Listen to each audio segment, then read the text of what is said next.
Banking company অ্যাক্টকে modify করতে হবে, এটা নিয়ে কোনো সন্দেহ নেই। যেখানে প্রয়োজন আমরা সেখানে করব, কিন্তু এটা আমরা করব একটু শেষের দিকে, কারণ বারে বারে তো আইন চেঞ্জ করা যায় না।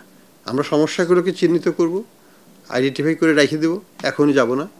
তারপরে যখন মোটামুটি আমাদের রিফর্ম কাজটা কিছুটা আগিয়ে যাবে, আমরা চিহ্নিত সব শেষ হয়ে যাচ্ছে, তখন আমরা ওটাকে মডিফাই করে ফেলব। আমরা ওই পলিসিগুলোকে রিভিউ করব, এই টাস্কফোর্সের মাধ্যমে রিভিউ করা হবে। আমরা দেখব যে আসলে অনেক ক্ষেত্রেই দেখা যাবে যে যারা প্রভাবশালী তারা হয়তো দেশেই নাই, বা তারা অলরেডি ডিফল্টার হয়ে গেছেন বিভিন্নভাবে, তো it becomes irrelevant after that.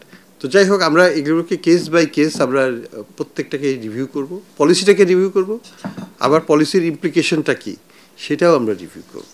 কারণ ওই পলিসি হয়তো দেখা গেল যে শুধুমাত্র 10টা লোকের জন্য স্বার্থ সার্ভ করছে, সেক্ষেত্রে আমরা পলিসি ক্যান্সেল করে দেবো প্রয়োজনে।